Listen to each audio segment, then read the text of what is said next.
Hi and welcome to TRX Bench.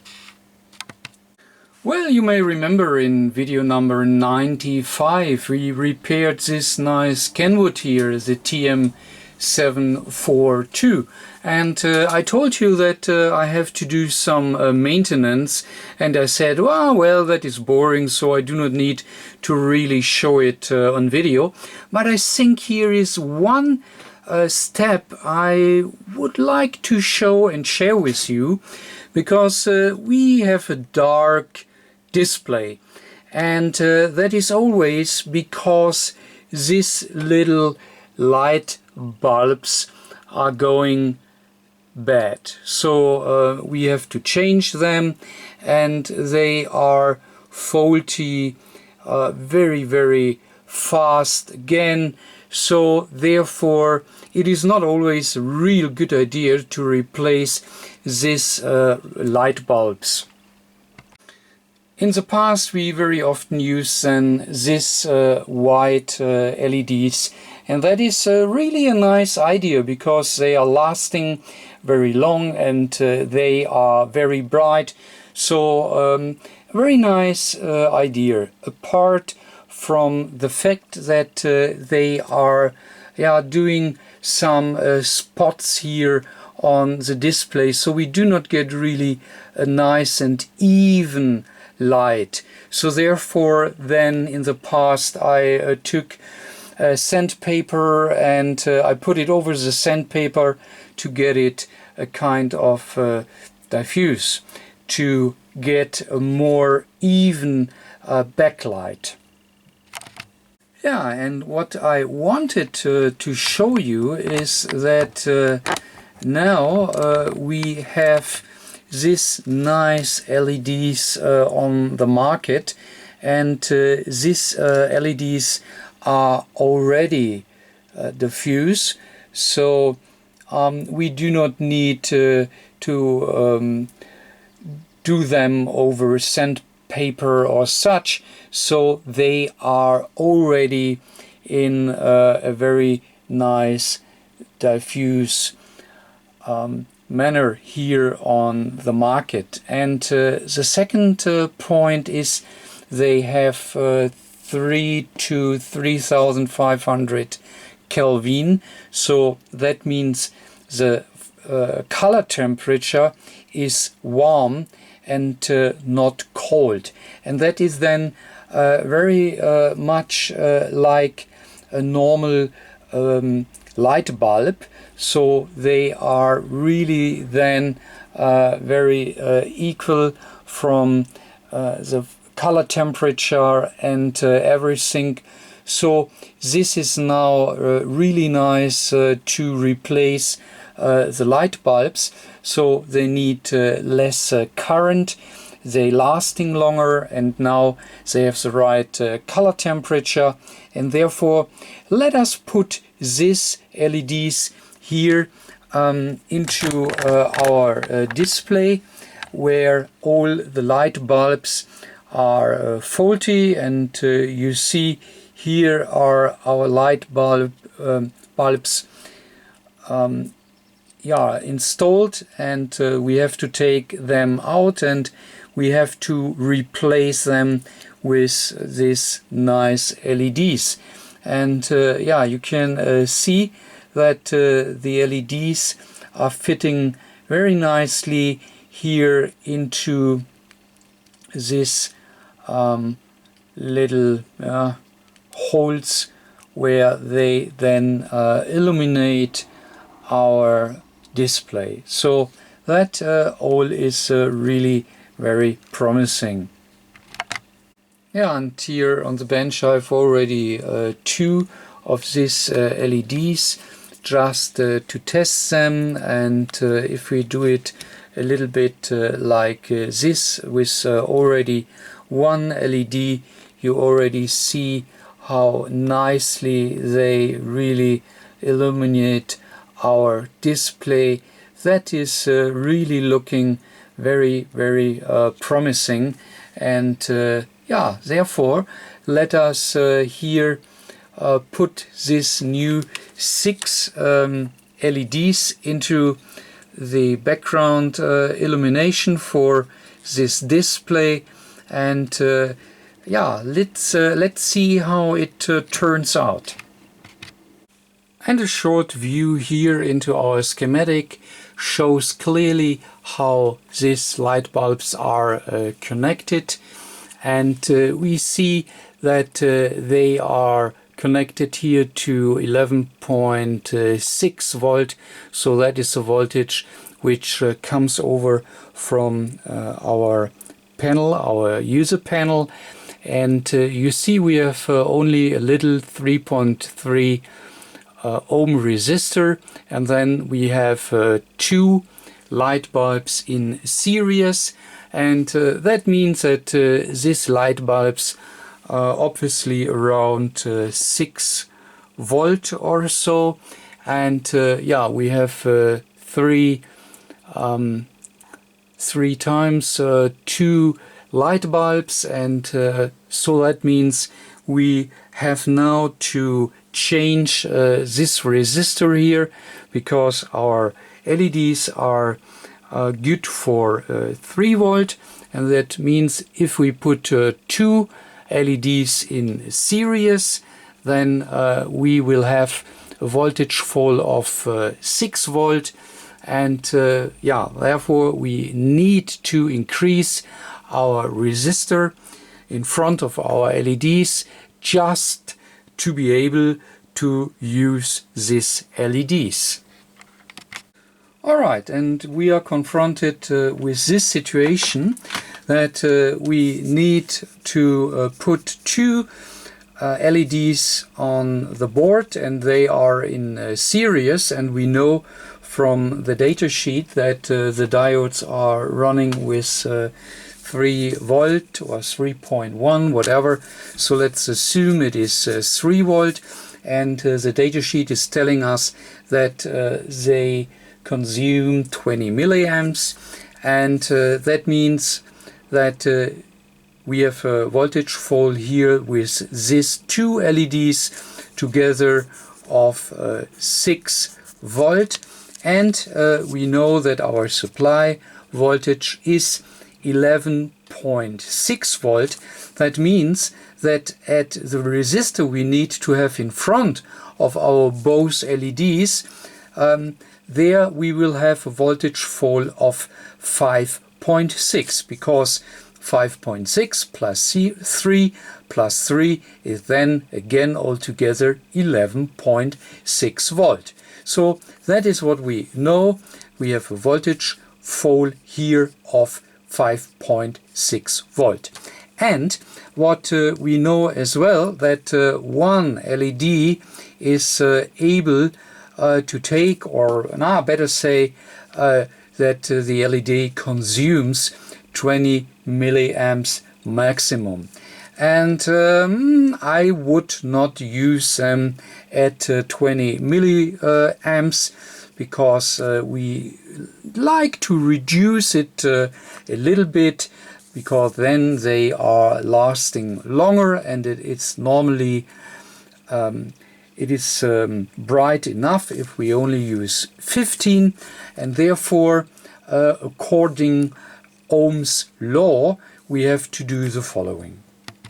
We're using this little formula, which is telling us that our R, so this R, which is unknown up to now, is equal to our voltage drop over our resistor, so this voltage drop, which is 5.6 volt, divided by the current which is consumed by our LEDs. And this is a series, or these components are all in series, and if we have such in series, we have everywhere the same current, and therefore we can say our voltage drop divided by, and we said we just want to reduce it a little bit to 15 milliamps, right? And that is let us put this into our calculator, and that means that we have a result which is telling us 373.33 ohm. And of course a resistor like this is not really available, so therefore we go and take the next higher value, and the next higher value means it is 390 ohm, and that is a resistor we gonna choose. And that is what we already have done here with the little test setup. So I have put two LEDs in series, and you can find over there a resistor, and yeah, you may already see the color code, right? And that is 390 ohm. And I have on the other hand, right, we have our power supply, and I'm supplying here this little LED circuit with 11.7 volt, and yeah, you can already see the result. So that is how it looks like when we connect 11.6 or 7 volt over a resistor of 390 ohm to LEDs which are consuming 15 milliamps. Okay, and let's check if what we have calculated is right, because we said we want to have 15 milliamps in our circuit, and therefore let us easily here put our amp meter in between. So I just place it here in between, so in series as well. And here we are. So you very nicely see our current, which is flowing through our little circuit here. And yeah, we calculated 15 milliamps, and we are really consuming 14.3 milliamps. So that is very close, and that means our little formula was right and everything is good. So now that means everything is prepared, and we are really able to do our job here on the little PCB. Okay, and as we already found out, we have always groups of two light bulbs in the original case, which will get supplied by 11.6 volt, and yeah, that means we have to change this resistor here on the board. So let me see if we can make it visible here on our board. And yeah, focus is coming.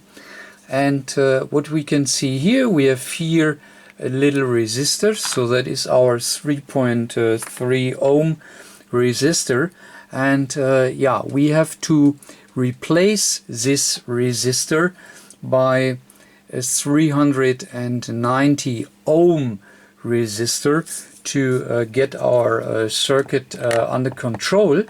And I have here already an SMD resistor of 390 ohm, and well, the only thing we need to do is to replace this original resistor with the new one.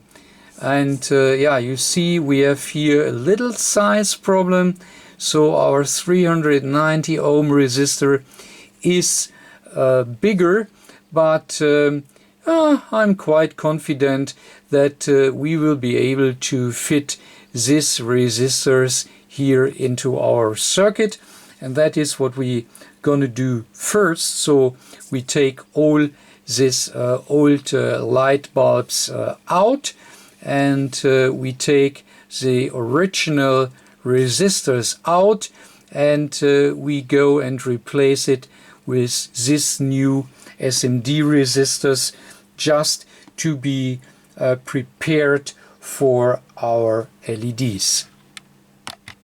Okay, so and here are our old light bulbs, and we have here our 3 old resistors, and that is a new one which we need to replace. And yeah, you can compare the size, so yeah, that is really a difference, and we need to get this new resistors right now here onto our PCB. You see it is already cleaned, and yeah, so let's go for it. Okay, so our 3 new resistors are already installed here, here, and there, and now we have to fit in our LEDs. Okay, so all LEDs are in, and we are ready to test it. Well, first of all, I just want to see if everything works in general before we want to see the overall result. So let me see. Yeah, looks good. Hope you can see it on the video as well. So all our LEDs are working just fine, so no problem. Okay, so that means we can put it back in the housing, and then we can check it really on the radio, and then we can see how it looks like. Okay, so everything is back together, and radio is already connected to our power supply. Yeah, so let's switch it on, and let's see how it really turns out right now. Ah, have a look. So that is really beautiful. I'm not sure if you can really see it on the video, but it is really a nice and even light, so there are no light spots or whatever. So that really looks nice, and our LEDs with 3500 Kelvin color temperature seems to be really able to replace the nasty light bulbs which always go faulty. So that is really a nice replacement. Okay, so I hope that you really get all the steps you need to replace your old light bulbs by nice new LEDs, and I hope you will be able to do it by your own right now, because just easily follow all the steps I have shown you, and also the little formula is not too difficult, so I hope you really will be able to handle this job. Okay, if you like this video, please give me a big thumb up, and if you have not subscribed yet, please subscribe, and catch you next time. Bye!